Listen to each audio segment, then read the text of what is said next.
Hello students, ಎಲ್ರಿಗೂ ನಮಸ್ಕಾರ ಹಾಗೂ ಶುಭ ಸಂಜೆ.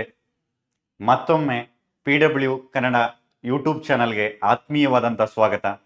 ಮಕ್ಕಳೇ, ಈಗಾಗಲೇ ಇಂದಿನ ತರಗತಿಯಲ್ಲಿ ನಾವು ಪಾರ್ಟ್ ಎಗೆ ಸಂಬಂಧಪಟ್ಟಂತೆ 30 ಅಂಕಗಳು ಯಾವ ಭಾಗದಿಂದ ಬರುತ್ತೆ, ಯಾವ ಪದ್ಯ ಭಾಗದ ಯಾವ ಮುಖ್ಯ ಅಂಶಗಳನ್ನ ಒಳಗೊಂಡಿರುತ್ತೆ ಅನ್ನೋಂಥದ್ದನ್ನ ಚರ್ಚೆ ಮಾಡಿದ್ವಿ. ಹಾಗಾಗಿ ಮತ್ತೆ ಇವತ್ತಿನ ತರಗತಿಯಲ್ಲಿ ನಾವು ಇನ್ನೇನು ಪರೀಕ್ಷೆ ಹತ್ರನೇ ಬರ್ತಾ ಇದ್ದೀವಿ. ಪರೀಕ್ಷೆ ಹತ್ರದ ಸಂದರ್ಭದಲ್ಲಿ ಇನ್ನು ಉಳಿದಂಥ 25 ಅಂಕಗಳಿಗೆ ಯಾವ ಮುಖ್ಯ ಭಾಗವನ್ನ ನಾವು ಗಮನಿಸಬೇಕು, ಆ ಭಾಗದಿಂದ ಯಾವ ರೀತಿಯ ಪ್ರಶ್ನೆಗಳು ಬರುತ್ತೆ ಅನ್ನೋಂಥದ್ದನ್ನ ನಾವು ಇವತ್ತಿನ ತರಗತಿಯಲ್ಲಿ ನೋಡ್ತಾ ಇರುವಂತದ್ದು. ನೋಡಿ ಮಕ್ಕಳೇ, ಸಂಪೂರ್ಣ ಪಾರ್ಟ್ ಬಿ ವಿಭಾಗದಲ್ಲಿ ನಿಮ್ಗೆ 25 ಅಂಕಗಳಿಗೆ ಸಂಬಂಧಪಟ್ಟಂತಹ ಅಂಕಗಳನ್ನ ನಾವಿಲ್ಲಿ ಗಮನಿಸ್ತಾ ಹೋಗ್ತೀವಿ. ಹಾಗಾಗಿ ನೀವು ಇಲ್ಲಿ 25 ಅಂಕಗಳ ಪ್ರಶ್ನೋತ್ತರಗಳಿಗೆ ತಯಾರಿಯನ್ನ ಮಾಡ್ಕೋಬೇಕು. ಬನ್ನಿ ಮಕ್ಕಳೇ, ಯಾವ ಭಾಗದಲ್ಲಿ ಅದು ತುಂಬಾ ಕುತೂಹಲಕಾರಿಯಾಗಿರುತ್ತೆ, 25 ಅಂಕಗಳಿಗೆ ನಾವೇನನ್ನ ಓದಬೇಕು, ಯಾವುದನ್ನ ಓದಿದ್ರೆ 25 ಅಂಕಗಳು ನಮಗೆ ಬರುತ್ತೆ ಅನ್ನೋದನ್ನ ತಿಳ್ಕೊಳ್ಳೋದಕ್ಕೆ ನೀವೆಲ್ಲರೂ ಕುತೂಹಲಕಾರಿಯಾಗಿ ಇದೀರಾ ಅಂತ ಭಾವಿಸ್ತೀನಿ. ಹಾಗಾಗಿ ಆ ಪ್ರಶ್ನೆಗಳನ್ನ ನಾವು ಇವತ್ತು ಆ ಪ್ರಶ್ನೆಗಳಿಗೆ ಸಂಬಂಧಪಟ್ಟಂತ ವಿಭಾಗಗಳನ್ನ ಅಚ್ಚುಕಟ್ಟಾಗಿ ಗಮನಿಸೋಣ. ನೋಡಿ ಮಕ್ಕಳೇ, ಮೊದಲಿಗೆ 25 ಅಂಕಗಳಿಗೆ ನಿಮ್ಗೆ ಇರುವಂತಹ ಪ್ರಶ್ನೆ ವಿಭಾಗ ಯಾವ್ದಪ್ಪ ಅಂತಂದ್ರೆ ಬಹಳ ಮುಖ್ಯವಾದಂತಹ ವಿಭಾಗ ಯಾವುದು ಅಂತ ಎಲ್ಲರೂ ಯೋಚನೆ ಮಾಡ್ತಾ ಇದ್ದೀರಾ? ಬನ್ನಿ ಮಕ್ಕಳೇ ನೋಡೋಣ. ಯಾವ್ದಪ್ಪ ಅಂತಂದ್ರೆ ಅದು ಕೃಷ್ಣೇಗೌಡನ ಆನೆ.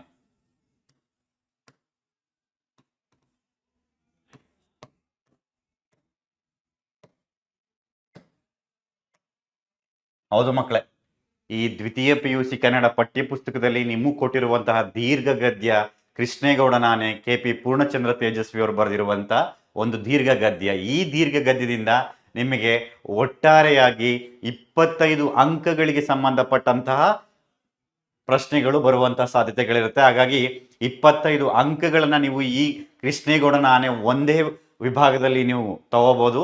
ಯಾವ್ಯಾವ ವಿಭಾಗದಲ್ಲಿ ಬರುತ್ತೆ ಬಹು ಮುಖ್ಯವಾಗಿ ನಾವು ನೋಡೋದಾದ್ರೆ, ಮೊದಲನೇದು ಮಕ್ಕಳೇ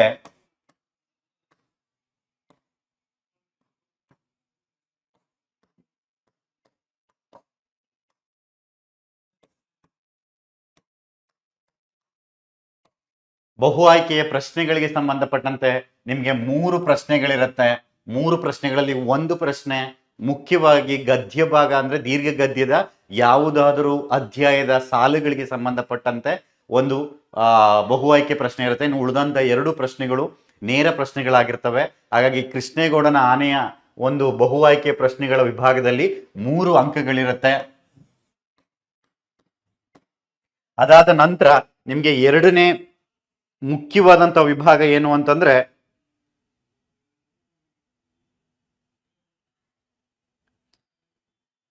ಎರಡು ಅಂಕಗಳಿಗೆ ಸಂಬಂಧಪಟ್ಟ ಹಾಗೆ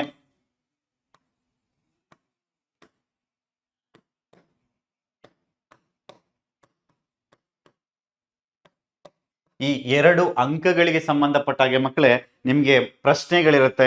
ಎಷ್ಟು ಪ್ರಶ್ನೆಗಳಿರುತ್ತೆ 2 ಅಂಕಗಳಿಗೆ ಸಂಬಂಧಪಟ್ಟ ಹಾಗೆ?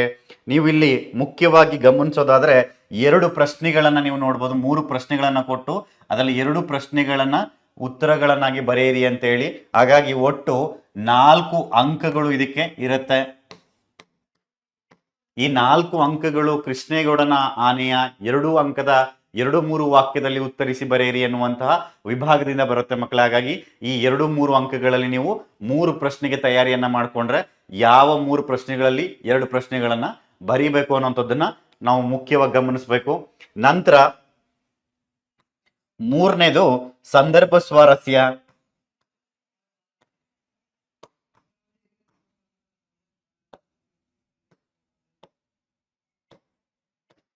ಈ ಸಂದರ್ಭ ಸ್ವಾರಸ್ಯಕ್ಕೆ ತಕ್ಕ ಹಾಗೆ ನಿಮಗೆ ಮುಖ್ಯವಾಗಿ ಮಕ್ಕಳೇ 2 ಪ್ರಶ್ನೆಗಳಿರುತ್ತೆ.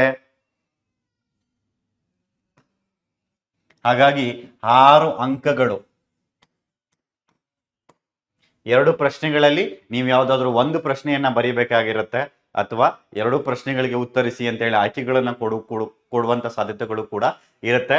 ಹಾಗಾಗಿ ಈ 2 ಪ್ರಶ್ನೆಗಳನ್ನ ನೀವು ಕೃಷ್ಣೇಗೌಡನ ಆನೆಯ ಸಂದರ್ಭ ಸ್ವಾರಸ್ಯ ವಿಭಾಗದಿಂದ ಓದ್ಕೊಂಡ್ರೆ ತುಂಬಾ ಅತ್ಯುತ್ತಮವಾದಂತಹ ಅಂಕಗಳನ್ನ ಗಳಿಸೋದಕ್ಕೆ ಸಹಾಯ ಆಗತ್ತೆ ಮಕ್ಕಳೇ.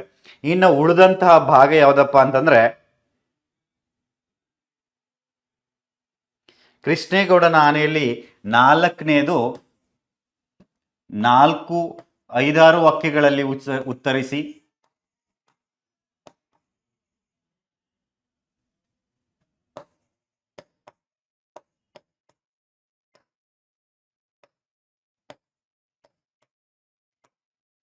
ಇದಕ್ಕೆ ಸಂಬಂಧಪಟ್ಟ ಹಾಗೆ ನಿಮ್ಗೆ 2 ಪ್ರಶ್ನೆಗಳಿರುತ್ತೆ. ಒಟ್ಟು 8 ಅಂಕಗಳಿಗೆ ಸಂಬಂಧಪಟ್ಟಂತಹ ಪ್ರಶ್ನೆಗಳನ್ನ ನೀವು ಗಮನಿಸ್ತೀರಿ ಮಕ್ಕಳೇ.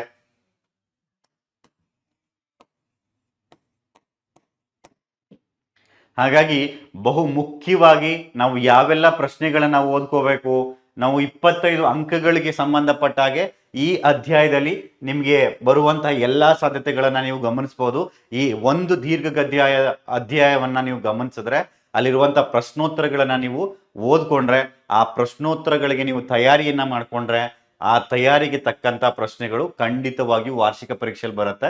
ಹಾಗಾಗಿ ಆ ವಾರ್ಷಿಕ ಪರೀಕ್ಷೆಯನ್ನ ನೀವು ಎದುರಿಸಬೇಕು ಅಂತ ತಯಾರಾಗ್ತಿರೋರು ಅಂತಂದ್ರೆ ಕೃಷ್ಣೇಗೌಡನ ಆನೆಯನ್ನ ತಪ್ಪದೆ ಓದಬೇಕು.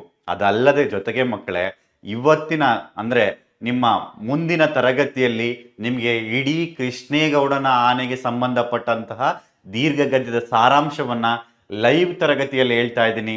ಸೊ ನೀವು ಆ ತರಗತಿಗೂ ಕೂಡ ಜಾಯ್ನ್ ಆಗಿ, ಆ ತರಗತಿಗೆ ಜಾಯ್ನ್ ಆದಂತ ಸಂದರ್ಭದಲ್ಲಿ ನಿಮಗೆ ಇಡೀ ದೀರ್ಘಗದ್ಯದ ಸಂಪೂರ್ಣ ಪ್ರಶ್ನೋತ್ತರಗಳಿಗೆ ಸಂದರ್ಭ ಸಹಿತ ಆಗಿರ್ಬೋದು, 4 ಅಂಕದ ಪ್ರಶ್ನೆ ಆಗಿರ್ಬೋದು, ಅಥವಾ 2 ಅಂಕದ ಪ್ರಶ್ನೆಗಳಾಗಿರ್ಬೋದು, ಬಹು ಆಯ್ಕೆ ಪ್ರಶ್ನೆಗಳಾಗಿರ್ಬೋದು, ಈ ಎಲ್ಲಾ ಪ್ರಶ್ನೆಗಳಿಗೂ ಸಾರಾಂಶದ ರೂಪದಲ್ಲಿ ಉತ್ತರ ಸಿಗುತ್ತೆ.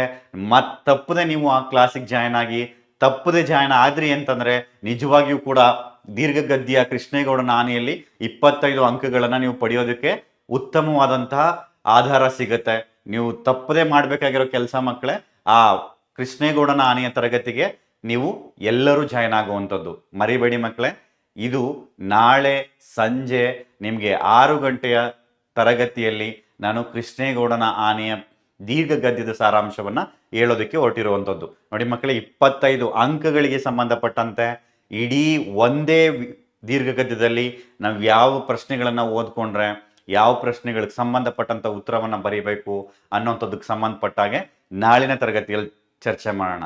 ಅದಾಗೆ ನಿಮಗೆ ಈ ತರಗತಿಗಳಿಗೆ ಸಂಬಂಧಪಟ್ಟಂತಹ ಯಾವುದಾದರೂ ವಿಡಿಯೋ ಆಗಿರ್ಬೋದು ಅಥವಾ PDF ನೋಟ್ಸ್ ಆಗಿರ್ಬೋದು, ನಿಮಗೆ ಯಾವುದಾದ್ರೂ ಸೋರ್ಸಸ್ಗಳು ಬೇಕು ಅಂತಂದ್ರೆ ಇದೇ PW ಕನ್ನಡ ಯೂಟ್ಯೂಬ್ ಚಾನಲ್ನ ಸಬ್ಸ್ಕ್ರೈಬ್ ಮಾಡಿ ಅಲ್ಲಿನ ವಾಟ್ಸಪ್ ಗ್ರೂಪ್ಗೆ ಜಾಯ್ನ್ ಆಗಿ, ಅಲ್ಲಿ ನಿಮಗೆ ಇಡೀ ವಾರ್ಷಿಕ ಪರೀಕ್ಷೆಯ ಎಲ್ಲ ವಿಷಯಗಳಿಗೆ ಸಂಬಂಧಪಟ್ಟಂತ ಎಲ್ಲ ಓದ್ಕೋಬಹುದಾದಂಥ ನೋಟ್ಸ್ಗಳು ಕೂಡ ನಿಮ್ಗೆ ಅಲ್ಲಿ ಸಿಗುತ್ತೆ ಮಕ್ಕಳೇ.